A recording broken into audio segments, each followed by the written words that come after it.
I was talking during the break about one of my happiest days as a parent was when my oldest son went to a jackal school for the first time. He had gone 6 years to a giraffe school that I had helped create, and but then I wanted him to learn how to enjoy jackals as well. So,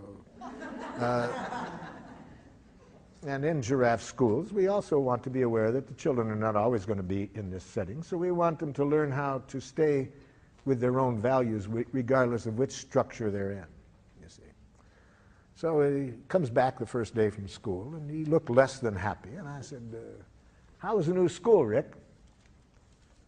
And he said, it's okay, Dad, but whew, boy, some of those teachers, Dad. I said, what happened? He said, Dad, I wasn't even in the front door, really. I was halfway through the front door, and some man teacher comes running over and says, my, look at the little girl. Can you guess what the teacher was reacting to? Yeah, my son's hair was down to his shoulders. See, in a jackal school, as we all know, authority knows what's right. See, there's a right way to wear your hair as a boy and a wrong way. A right way to do everything, and who knows? The teacher. And then what do you do if somebody doesn't do it? You use shame, guilt, and so forth. You use the word girl as though it's an insult. Welcome to Jackal Land. So I'm getting burned up, ready to go do a little bat therapy with the teacher. And, forgetting all about my teachings. And I said to my son, how did you handle it? He said, I remember, Dad, that what you said, that when you're in that kind of environment, never give them the power to make you submit or rebel, you see. So one of the things we want to teach children very early, no matter what structure you're in, never lose track that you are free to choose what you do. Don't allow institutions to determine what you do. I said, hey man, that you remembered that, that's a big gift. I really love that you could remember that under those conditions. Then what'd you do? I put on my giraffe ears, Dad, tried to hear what he was feeling and needing. I said, you remembered to do that? What did you hear? Pretty obvious, Dad.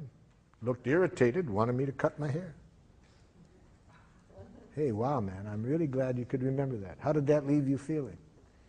He said, Dad, I felt sad for the man. He was bald and seemed to have a problem about hair.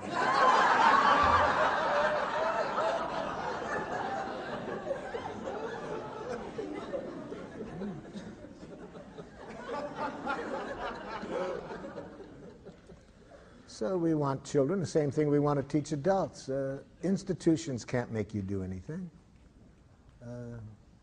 Other people can't make you do anything. No human being has ever done anything they didn't choose to do. A Palestinian in the village of Hebron disagreed with me one time. He said, I don't agree with you, Marshal, that we only choose to do. Where was my choice 2 days ago? A soldier puts a gun at my head and says, take off your clothes or I'll shoot you. Where was my choice? I said, seems pretty obvious to me. You had a choice of whether to take off your clothes or not. He laughed. He said, okay, I got your point.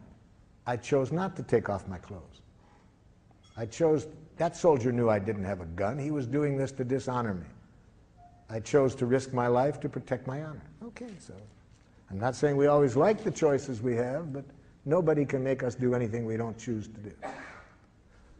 So I said, apparently the soldier also chose not to shoot you, or else he was a very poor shot.